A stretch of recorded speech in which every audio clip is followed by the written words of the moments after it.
संग हो ना, केवल कुंती स्तुति कही जाए, इतनी सुंदर है कुंती की स्तुति। कुंती की बात सुनकर के भगवान प्रसन्न हो गए। भगवान की प्रसन्नता देख करके कुंती कहती, आप प्रसन्न लग रहे हो भगवान। भगवान बोले, हाँ बुआ बहुत प्रसन्न हूं, कुछ मांग लूं आपसे, प्रसन्न हो। प्रसन्नता में अगर कुछ भी मांगो तो दे देता है व्यक्ति। बुआ बोले, मांग ना। ठाकुर जी बोले, मांग, जल्दी मांग, क्या चाहिए। सब लोग आगे आओ। आप दो पीछे से कह दो कि महाराज जी आप इशारा कर दो, हम बुला लेंगे। आ जाओ आ जाओ, सब आगे आओ और आगे आ जाओ।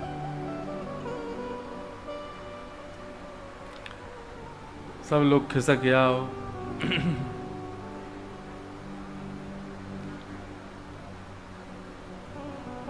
आप बड़े प्रसन्न हैं आज, आपसे कुछ मांग लूं।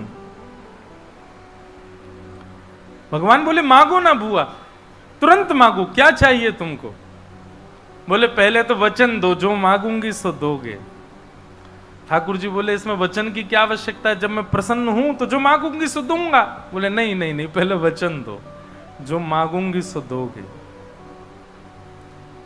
भगवान ने वचन दिया, जो मांगोगी सो दूंगा बुआ, अब मांगो, क्या चाहिए। याद रहे, मुकर मत जाना, मैंने जो मांगना है वो देना पड़ेगा आपको। ब्रह्मा जी कांपने लगे आकाश में, बोले, मेरी पदवी मांगेगी कुंती बुआ। शंकर जी बोले, हमारा तो आज छुट्टी होने वाली है, अब शिवलोक इनका हो जाएगा। यमराज जी बोले, यमलोक की स्वामिनी बनेंगी अब कुंती जी। इंद्र देवता बोले, मेरा तो सिंहासन वैसे ढीला है, कोई जरा सा यज्ञ करे तो ये हिलने पहले लग जाता है कि बस अब तुम्हारी पदवी गई।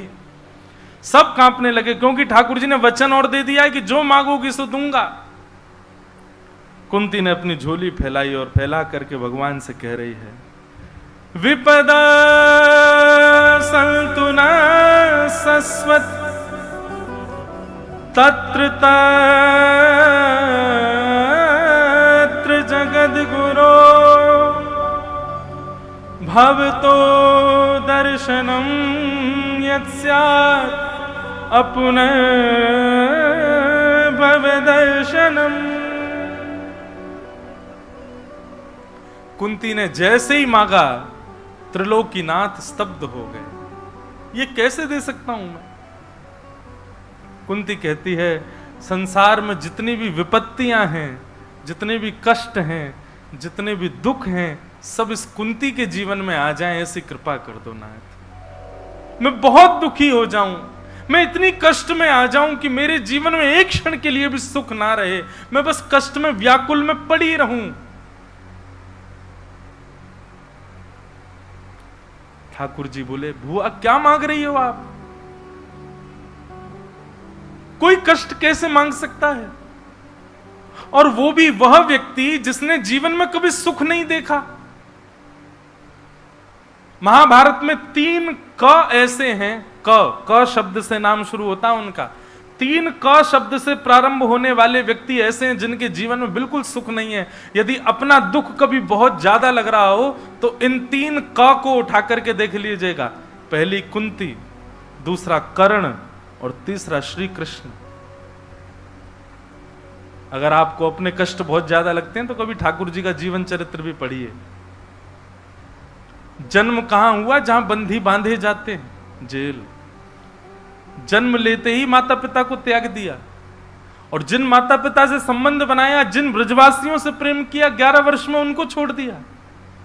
और उनके बाद वास्तविक परिवार के पास गए जिसको वो स्वीकार ही नहीं कर पा रहे थे, और जैसे तैसे उस परिवार के प्रति भी प्रेम प्रकट हुआ, मथुरा पर चढ़ाई हो गई।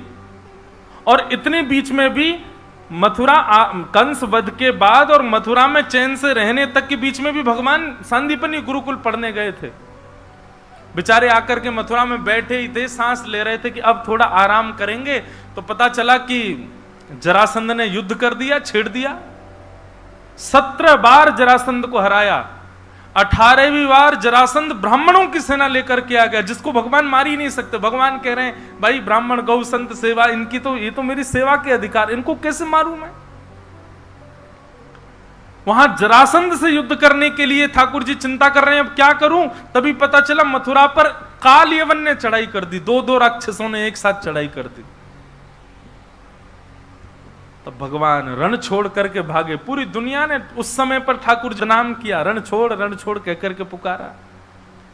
बीच समुद्र में जाकर के रहने लगे, भाग दौड़ करते हुए, और सांस भी नहीं ले पा रहे। 16,108 ब्याग किए, लोगों के तानों के बीच में रहते। महाभारत युद्ध छिड़ गया। महाभारत युद्ध के लिए लड़ने के लिए यहां पांडवों की सहायता के लिए आए, और उसमें भी बर्बरीक जी ने जब ये बात कह दी कि महाभारत युद्ध के सबसे बड़े योद्धा तो श्री कृष्ण हैं, तो जिन पांडवों के लिए भगवान एक पैर से खड़े रहे वही पांडव हंसने लगे। वो बर्बरीक जी से कहते हैं, आप किसको योद्धा बता रहे हो जिसने शस्त्र भी नहीं उठाया हाथ में? ठाकुर जी की सत्ता पर कितना संशय किया गया हमेशा। राजसूय यज्ञ में अग्र पूजा भगवान श्री कृष्ण की हो, यह बात सुनते ही शिशुपाल ने गालियां देना शुरू कर दिया भरी सभा में।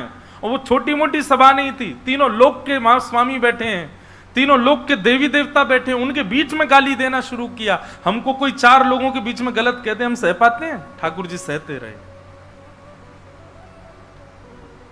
महाभारत युद्ध पूर्ण हो गया, सब हो गया, वापस लौट करके गए। भगवान के ऊपर एक सामान्य सी मणि चुराने का आरोप भी लगा भगवान श्री कृष्ण के ऊपर, और वो आरोप फिर द्वारिका के लोगों से छूट गया। भगवान की स्वयं की पत्नी सत्यभामा को संशय हो गया कि हां, मुझे भी लगता है कि द्वारिकाधीश ने ही छुपाई है।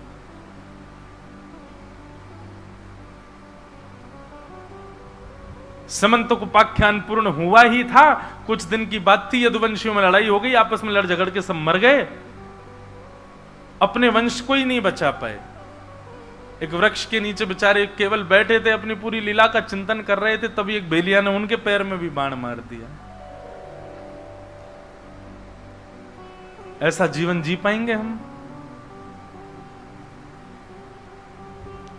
लेकिन श्री कृष्ण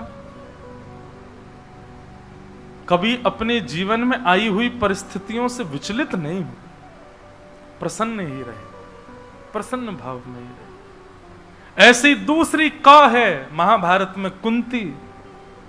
कुंती के जीवन में भी बहुत कष्ट है।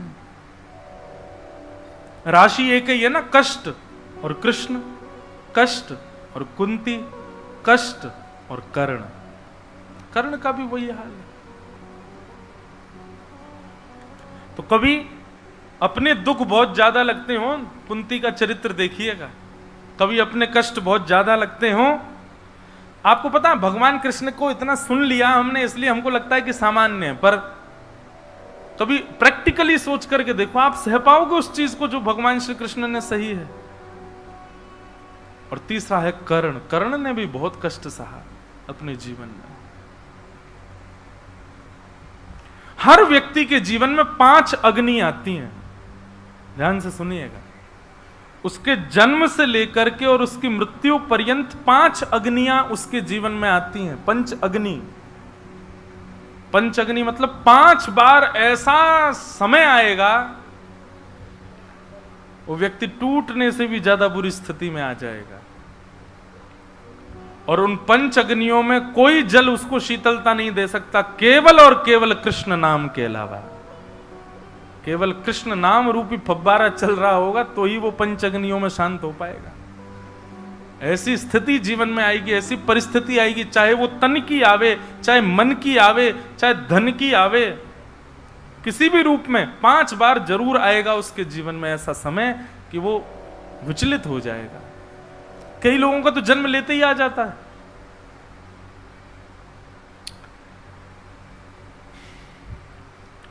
कुंती ने जब आज पुनः फैला करके भगवान से कहा कि मुझे कष्ट दे दो, भगवान बोले बुआ तुझे कष्ट भोगते भोगते तेरा पेट नहीं भर रहा, तूने आज तक सुख देखा कब है मुझे ये तो बता, और तू आज फिर से कष्ट मांग रही है मुझसे। कुंती भगवान से कहती है, अच्छा कन्हैया एक बात बताओ, आपको ये बात लगती है कि आज तक मेरे जीवन में कष्ट था? बोले हाँ। और अब क्या लगता है आपको? भगवान बोले अब तो सुख का समय आया है, महाभारत युद्ध तुम्हारे पुत्र जीत गए, देखो युधिष्ठिर के सिर पर स्वर्ण मुकुट विराजमान हो गया, इतने सुख का समय आया, बुआ अब तो दुख मत मांग। बुआ कहती है इसका मतलब कल तक मैं दुखी थी, आप ये बात मानते हो? भगवान बोले हाँ, कल तक आप दुखी थी और आज मेरे जीवन में सुख आ गया है? बोले हाँ। कन्हैया, कल तक मेरे जीवन में दुख था, कष्ट था, तो आप यहीं खड़े थे, पर आज युधिष्ठिर को जैसे ही मुकुट पहनाया है, महाभारत युद्ध हम जीत गए, तो आप रथ में बैठ के द्वारिका जा रहे हो।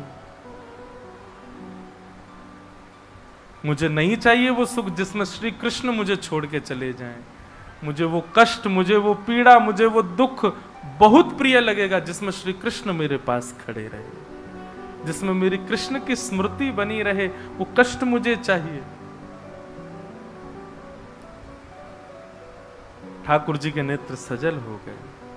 वास्तव में कुंती ने कोई सांसारिक कष्ट नहीं मांगा है। कुंती ने केवल इतना कहा है कि अपने भक्त को आर्त में देखते हो नाथ, तो आप कृपा करने का मन बनाते हो, तो इसलिए मुझे वो आर्त बार बार चाहिए जिससे आपकी कृपा करने की स्थिति बनी रहे। जब आप देख लेते हैं कि अब इसके जीवन में कोई कष्ट नहीं, तो आप भी आराम में चले जाते हैं, थोड़ी देर के लिए दृष्टि हटा लेते हैं। मुझे नहीं चाहिए कि आप मुझसे दृष्टि हटाओ, आपकी दृष्टि सदा मुझ पर बनी रहे, ऐसी कृपा मुझ पर बनी रहे, उसके लिए कष्ट मेरे जीवन में बना रहे नाथ।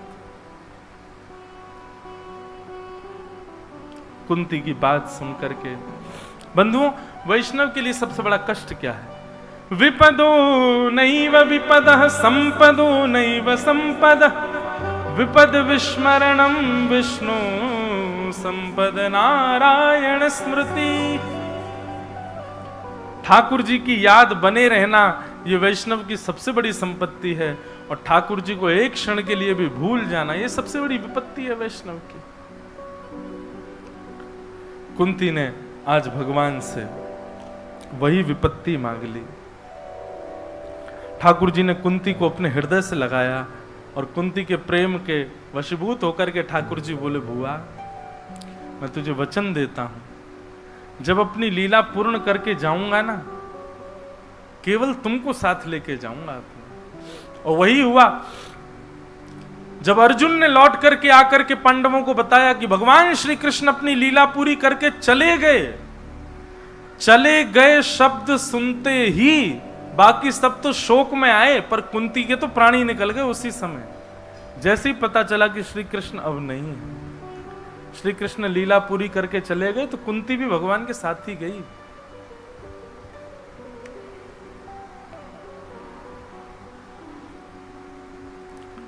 कुंती ने भगवान की स्तुति गाई, भगवान ने सबको आश्वासन दिया। अब दूसरी बार भगवान रथ में आरूढ़ हुए द्वारिका निकलने के लिए। जैसे ही रथ में बैठकर